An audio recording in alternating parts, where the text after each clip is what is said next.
Hello दोस्तों, स्वागत है आपका अपने favourite channel Vashishtha academy and रामरू शर्मा पर।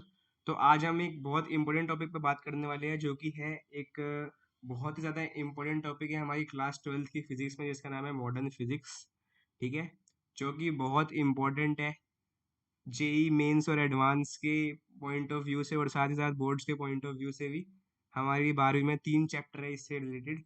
और हमारे जेई मेंस और जो हमारा जेई मेंस और जो हमारा जेई एडवांस है, जो हमारा जेई मेंस का पेपर होता है, उसके अंदर 100 में से 12 से लेके 16 नंबर का यही आता है। यानी कि समझ लीजिए 3 से लेके 4 क्वेश्चन तक इसमें से ही आती है मॉडर्न फिजिक्स में से। तो आज जो हमारा टॉपिक है वो इस बारे में है कि मॉडर्न फिजिक्स के सबसे इम्पोर्टेंट टॉपिक्स कौन से हैं, कि जो इतनी बड़ी हमारी मॉडर्न फिजिक्स है उसमें से कौन से टॉपिक्स हैं जिनमें से जेई मेंस और जेई एडवांस में क्वेश्चन आते हैं। क्योंकि देखा जाए तो सेलेक्टेड टॉपिक्स है जिनमें से क्वेश्चन आते हैं। ऐसा नहीं है कि हमें पूरी की पूरी पढ़नी पड़ेगी, हर एक चीज को एडवांस लेवल तक लेके जाना पड़ेगा। कुछ एक टॉपिक्स है जिनसे क्वेश्चन पक्की गारंटी होती है कि इनसे आने ही है। और वो लगभग 10-12 टॉपिक ऐसे हैं जो कि बहुत इंपॉर्टेंट है और जिनसे क्वेश्चन आने की प्रोबेबिलिटी जो होती है बहुत ज़्यादा होती है। ठीक है, तो आज हम उन्हीं टॉपिक्स के बारे में बात करेंगे जो कि सबसे इंपॉर्टेंट होते हैं मॉडर्न फिजिक्स में। ठीक है, तो चलिए स्टार्ट करते हैं। सबसे पहले हम देखते हैं कि कौन से टॉपिक्स इससे सबसे ज़्यादा इंपॉर्टेंट है। तो सबसे पहला जो टॉपिक आता है हमारा, पहला टॉपिक आता है हमारा एटॉमिक न्यूक्लियस। जो हमारा टॉपिक है एटॉमिक न्यूक्लियस, ये हमारा बहुत इंपॉर्टेंट टॉपिक है। इससे काफी क्वेश्चंस बन जाते हैं, है ना। और इसके लिए अगर आपको थ्योरी पढ़नी है तो हमारी जो बुक है एच सी वर्मा, और हमारी जो बुक है एनसीईआरटी, उसमें इसकी बहुत अच्छी थ्योरी है। और अगर इनके क्वेश्चंस वहां से भी कर लिए तो बहुत इनफ रहता है। तो ये वाला टॉपिक हमारा बहुत ज्यादा इंपॉर्टेंट होता है। उसके बाद हम सेकेंड टॉपिक की बात करते हैं। तो वो हमारे होते हैं अल्फा, बीटा, गामा रेडिएशन। ये भी हमारा बहुत इंपॉर्टेंट टॉपिक है मॉडर्न फिजिक्स का, है ना। इसका पूरा एक टेबल होता है, इसके इन इन रेस के बारे में जो इन्फॉर्मेशन होती है अल्फा बीटा गामा के बारे में, इसका एक पूरा टेबल होता है जो कि हमें एचसीवी में भी दे रखा है, हमें एनसीईआरटी में भी दे रखा है। और इससे क्वेश्चंस आ जाते हैं और क्वेश्चंस बहुत इजी होते हैं अगर हमें इसके बारे में सारी इससे रिलेटेड थ्योरी पता हो तो।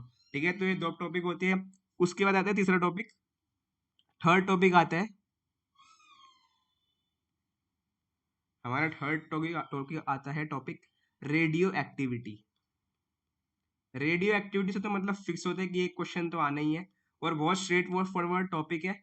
हमने ये फिजिकल केमिस्ट्री में भी पढ़ा होता है ये रेडियो एक्टिविटी। और बहुत अच्छा और इम्पोर्टेंट टॉपिक है और इससे क्वेश्चन आने के बहुत ज़्यादा हाई चांसेस होते हैं।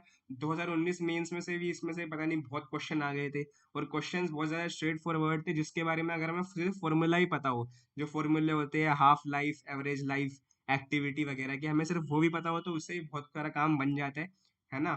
और क्वेश्चंस बन जाती है उसमें। हमें हमें इसमें ये बात ध्यान रखनी चाहिए कि हमें लॉग के बारे में अच्छी खासी इन्फॉर्मेशन होनी चाहिए इसे करने के लिए, है ना। क्योंकि बहुत जगह लॉग काम आता है इसके अंदर, क्वेश्चंस वरना बनते नहीं है। तो लॉग की जो वैल्यूज होती है वो तो उसमें पेपर में दी हुई आती है, पर हमें वैसे पता होना चाहिए कि कौन सा फॉर्मूला यूज करना है, कैसे लॉग लगाना है ना। कि मतलब बेस 10 में ऐसे ऐसे करना है मल्टीप्लाई, तो हमें पता होना चाहिए। ठीक है, उसके बाद आता है हमारा चौथा टॉपिक, जिसे हम कहते हैं रेडियो एक्टिविटी में ही हमारे सारे टॉपिक आ जाते हैं, decay constant, half life, average life. ठीक है, चौथा टॉपिक आता है हमारा बाइंडिंग एनर्जी। जो हमारे टॉपिक है बाइंडिंग एनर्जी, ये भी बहुत इंपॉर्टेंट टॉपिक है हमारा बाइंडिंग एनर्जी, है ना। ये बोर्ड थ्योरी के साथ साथ ही आ जाता है बाइंडिंग एनर्जी, है ना। और इसमें हमें बस मल्टीप्लीकेशन करना होता है नॉर्मल, है ना, डेल्टा एम इंटू सी स्क्वायर का, उधर से बाइंडिंग एनर्जी आ जाती है।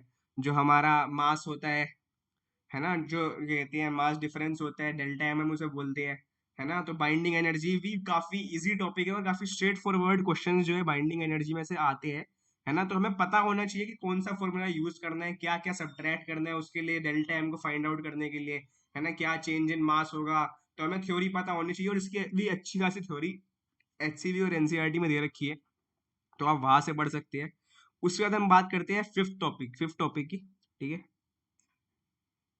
तो हम अगर बात करें फिफ्थ टॉपिक की, तो फिफ्थ टॉपिक हमारा आता है फिजन फ्यूजन रिएक्शंस।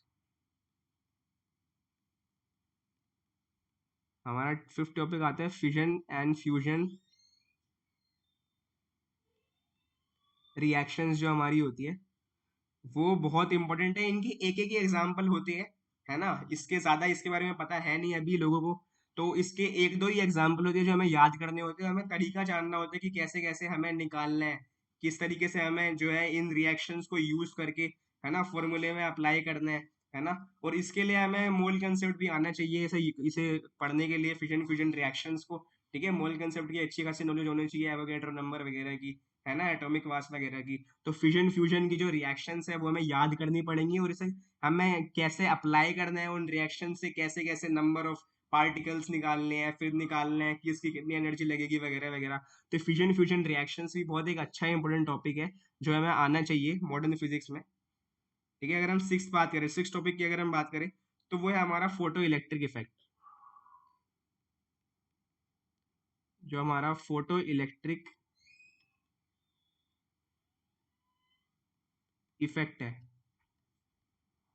ये तो बहुत ही इंपॉर्टेंट टॉपिक है ना। इसके ऊपर पूरा एक बेस चैप्टर है एचसीवी में, और इसमें से क्वेश्चन बहुत ज्यादा अच्छे अच्छे टाइप के बन जाते हैं। इसमें क्वेश्चन मतलब ज्यादा वैसे वाले नहीं होते फॉर्मूले वाले, पर इसके अंदर जो क्वेश्चंस होते हैं उसमें इस तरीके से भी क्वेश्चन आ जाता है कि ये बात ट्रू है या फॉल्स है ना।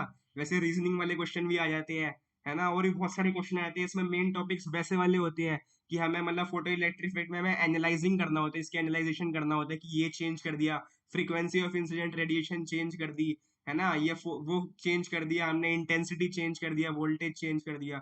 और इसमें स्टॉपिंग पोटेंशियल नाम की चीज होती है जो कि बहुत इंपॉर्टेंट होती है ना। उससे हमें स्ट्रॉन्गेस्ट इलेक्ट्रॉन की मैक्सिमम काइनेटिक एनर्जी पता लग जाती है। तो इस तरीके से हमें पता होना चाहिए कि कैसे ग्राफ्स बनते हैं, है ना, ग्राफ कैसे बनते हैं, एनालाइज कैसे करते हैं हम, है ना, मतलब एनालाइज कैसे करना है, और ग्राफ जो सारे बनते हैं हमारे।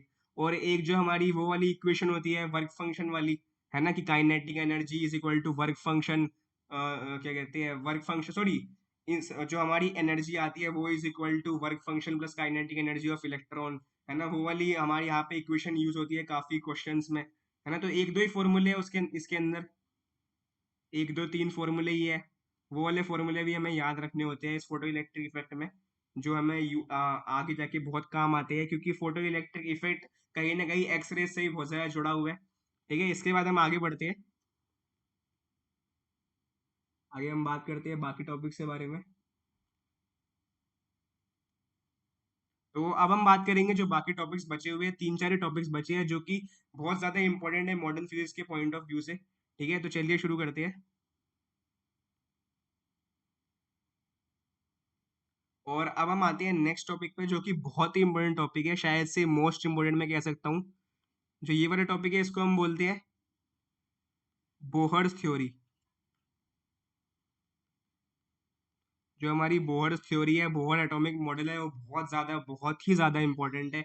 इससे तो मतलब क्वेश्चन बहुत स्ट्रेट फॉरवर्ड आते हैं। 11th में एक चैप्टर था एटॉमिक स्ट्रक्चर, उसमें भी हमने ये पूरी पढ़ी हुई है। और फिजिक्स की और केमिस्ट्री वाली बोहर थ्योरी बिल्कुल सेम ही है, कोई डिफरेंस नहीं, क्योंकि थ्योरी तो थ्योरी रहती है, चाहे कहीं भी पढ़ाई जाए, फिजिक्स में, केमिस्ट्री में, या कहीं भी मैथ में।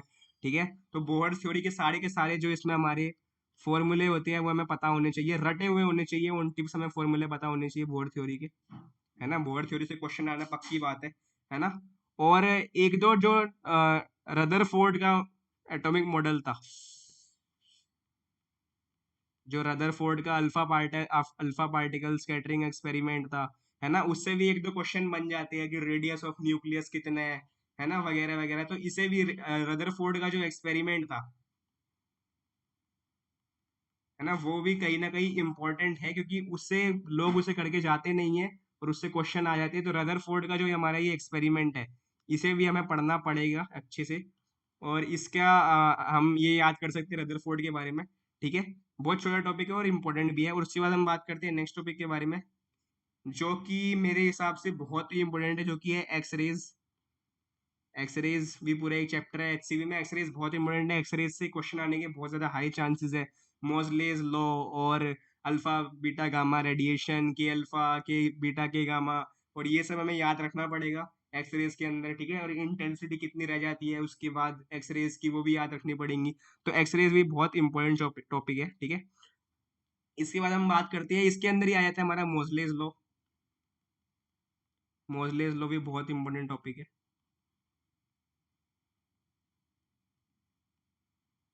और अगर हम उसके बाद बात करें, तो उसके बाद हमारा एक आखिरी में टॉपिक बच जाता है, जिसको हम बोल देते हैं डी ब्रोगली हाइपोथेसिस या फिर डी ब्रोगली वेवलेंथ। जैसे हम बोलते हैं lambda is equal to h upon momentum या h upon m v. De Broglie wavelength जो होती है हमारी, है ना, डी ब्रोगली वेवलेंथ होती है, या डी ब्रोगली हाइपोथेसिस बोल सकते हैं। ये भी बहुत इंपॉर्टेंट टॉपिक होता है, इससे क्वेश्चन बन जाते हैं अलग अलग तरीके के। इसमें कुछ क्वेश्चन ऐसे भी होते हैं जिसमें हमें कुछ फॉर्मूले पहले से याद होने चाहिए, जैसे कि मतलब वेवलेंथ कितनी होगी इलेक्ट्रॉन की, फोटोन की, है ना। तो उसमें हमें डाटा, हमें फॉर्मूले होते हैं, हमें फिक्स फिक्स याद रखने होते हैं वो फॉर्मूले, है ना। तो ये आपको, इसकी बहुत अच्छी थ्योरी आपको एचसीवी या एनसीईआरटी में मिल जाएगी। तो ये दो कुछ टॉपिक्स थे 10-11 जो सबसे इंपॉर्टेंट है, मैं वापस नाम पढ़ देता हूँ। Atomic nucleus, alpha beta gamma radiation, radio activity, binding energy, fission fusion reactions, photo electric effect, Bohr theory, X rays, Moseley's law, de Broglie wavelength, ठीक है। तो ये सारे जो टॉपिक है मॉडर्न फिजिक्स के, सबसे इम्पोर्टेंट टॉपिक यही है। इनके अलावा भी कुछ टॉपिक बचते हैं, पर वो कहीं ना कहीं इनसे नीचे है, और जो क्वेश्चंस आने के चांसेस है वो सबसे ज्यादा इन टॉपिक से ही होते हैं, है ना। तो ये जो 10 टॉपिक्स है, ये बहुत इंपॉर्टेंट है, इन्हें आप अच्छे से कर लीजिए, एचसीवी से, एनसीईआरटी से। और अगर आपने उस लेवल पे भी कर लिया तो आपके बहुत ज्यादा चांसेस है कि आपका क्वेश्चन सही हो ही जाएगा, ठीक है। तो इन्हीं टॉपिक्स में से आता है, इसके अलावा मॉडर्न फिजिक्स में से कुछ नहीं आता, ये पक्की बात है। इन्हीं 10 टॉपिक्स में से आता है, और ये 10 टॉपिक सबसे ज्यादा इंपॉर्टेंट होते हैं मॉडर्न फिजिक्स के, ठीक है। तो इन्हें पढ़ लीजिए, और अगर आपको वीडियो पसंद आई हो, इन्फॉर्मेटिव हो, तो इस चैनल को वीडियो को लाइक करिए, चैनल को सब्सक्राइब करिए। दोनों हमारे चैनल है, रामरू शर्मा और वशिष्ठ अकेडमी। और थैंक यू फॉर वॉचिंग।